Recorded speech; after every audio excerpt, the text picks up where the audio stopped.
Bonjour. Dans cette deuxième séance de cette leçon, nous allons passer à la deuxième partie. C'est le repérage d'un point dans le plan.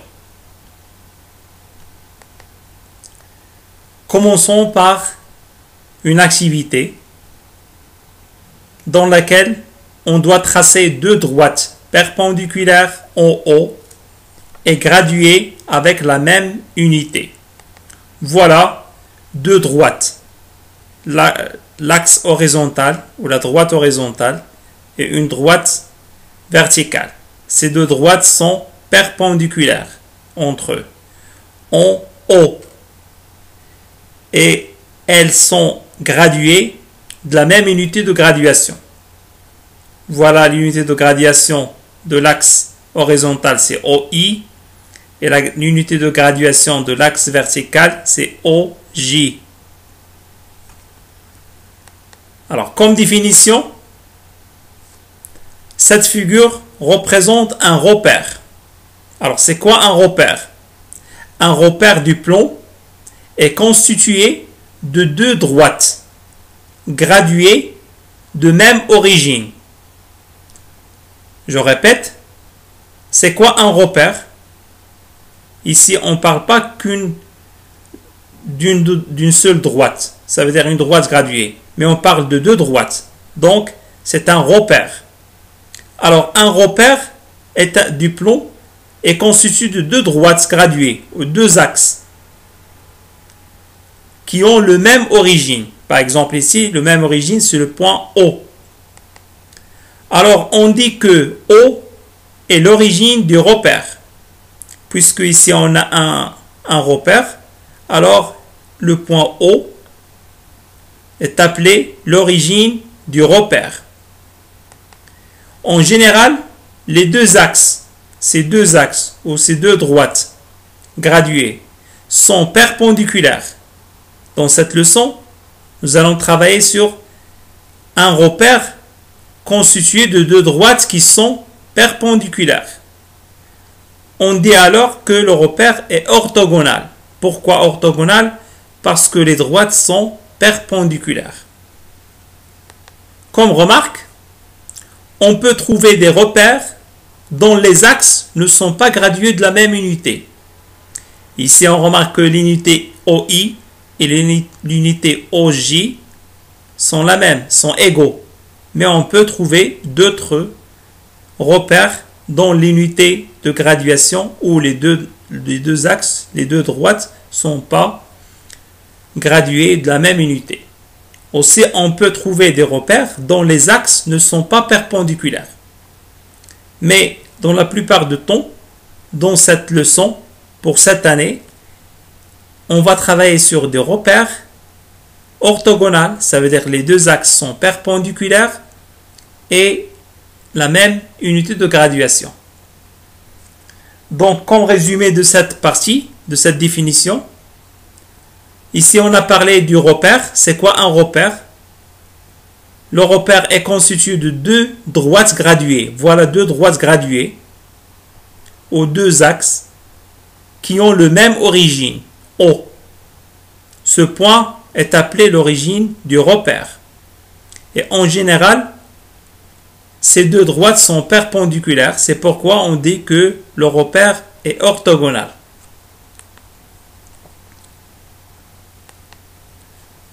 Alors, passons au repérage d'un point dans le plan. Comment on repère ou on positionne un point dans le plan? Dans cette deuxième partie, on ne parle pas de la droite graduée. On parle du plan, du repère dans le plan ou du plan. Alors, comme activité, soit D et delta, deux droites perpendiculaires en haut. La première question, c'est de graduer la droite D telle que son unité de longueur est OI et graduer la droite delta telle que son unité de longueur est OJ. Troisième question, placer un point M qui n'appartient pas à ces deux droites. Alors, voilà notre repère. On a deux droites D et delta qui sont perpendiculaires en haut. La droite D est graduée avec l'unité OI et la droite delta est graduée avec l'unité OJ.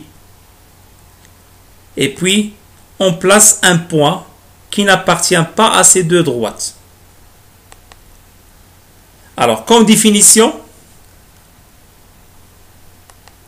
dans un repère, chaque point M est repéré ou positionné. Ce point M est repéré par deux nombres relatifs. Dans le repère, on détermine ou on détermine les positions des points avec deux nombres, et non pas un seul nombre. Je répète que dans le repère, on détermine la position ou on repère le point par deux nombres relatifs, et non pas un seul nombre. Alors ces deux nombres sont appelés les coordonnées de ce point. Tout point dans le plan est repéré par deux points. On les appelle les coordonnées de ce point. Alors le premier nombre par lequel on repère ce point ou on détermine la position du point M, ce point est lu sur l'axe des abscisses. Le premier nombre est lu sur l'axe des abscisses. C'est l'axe horizontal. Et on va l'appeler l'abscisse.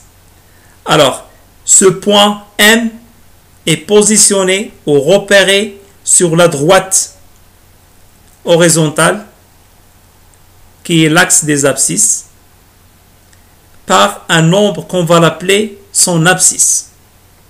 C'est ça le premier nombre. Alors le voilà. Comment on détermine ce nombre? Pour déterminer l'abscisse de M, on trace le projeté orthogonal de M sur l'axe des abscisses, sur cet axe horizontal. Donc par cette projection, on trouve l'abscisse de M. Je répète ici que pour repérer ou déterminer la position de M sur la droite des abscisses, je vais tracer le projeté orthogonal de M sur cette droite. Et comme ça, je vais trouver son abscisse. Alors, X est l'abscisse de M. Je dois encore déterminer la position de M sur l'autre axe. Alors, le second nombre lu sur l'axe des ordonnées, le deuxième nombre par lequel on détermine la position de M est lu sur l'axe des ordonnées, l'axe vertical. Et on va l'appeler l'ordonnée de M. Comment on trouve cette ordonnée? On va tracer le projeté orthogonal de M sur l'axe des ordonnées. Voilà son projeté orthogonal. Donc le projeté orthogonal de M, c'est son abscisse, Y. Alors ce nombre-là représente l'ordonnée du point M. Alors je répète cette définition. Alors tout point M. Alors tout point M est repéré par deux nombres. Ça veut dire que je peux déterminer la position de M par deux nombres. Je vais les appeler les coordonnées de ce point, les coordonnées de M. Le premier nombre est lu sur l'axe des abscisses. Comment je vais trouver ce nombre? Je vais tracer le projeté orthogonal de M sur l'axe des abscisses. Donc comme ça, je vais trouver son abscisse. X est l'abscisse de M. Le deuxième nombre est lu sur l'axe des ordonnées. Et je vais tracer le projeté orthogonal de M sur l'axe des ordonnées pour trouver Y, son ordonnée. Alors les deux nombres X et Y, ces deux nombres nous permettent de repérer ou de déterminer la position de M dans le plan. Alors, comme vocabulaire, OIG est appelé un repère orthogonal. Alors, O, c'est l'origine, I, parce que OI est l'unité de graduation de l'axe des abscisses, et J parce que OJ est l'unité de graduation de l'axe des ordonnées. C'est pourquoi on a appelé ce repère OIJ. C'est un repère orthogonal parce que les deux axes sont perpendiculaires. Deuxième vocabulaire, O est l'origine du repère. Alors le point O, c'est l'origine de ce repère. Alors les coordonnées de ce point, comment on positionne ce point, on repère ce point. Et là, l'abscisse, son abscisse c'est 0, et aussi son ordonnée c'est 0. Alors ces coordonnées, ça veut dire les coordonnées du point O sont 0, 0. Toujours on commence par l'abscisse. Voilà 0, c'est l'abscisse. Le deuxième 0, c'est l'ordonnée. Alors, la droite OI. Voilà la droite OI. Cette droite est appelée l'axe des abscisses. Je répète, la droite OI, c'est cette droite, est appelée l'axe des abscisses. L'axe des abscisses, c'est l'axe horizontal.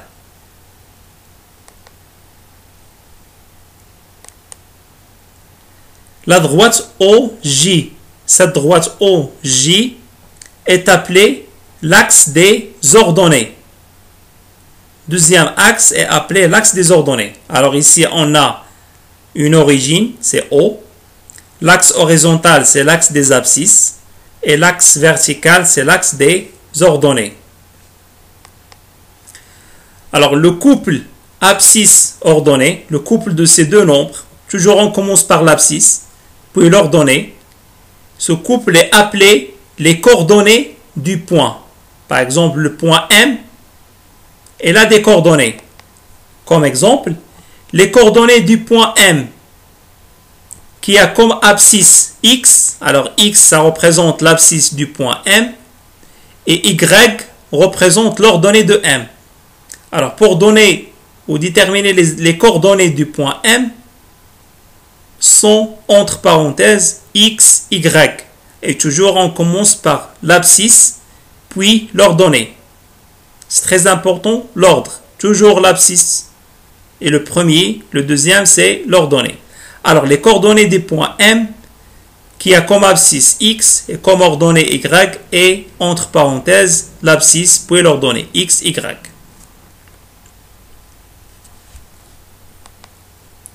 Comme remarque, si OI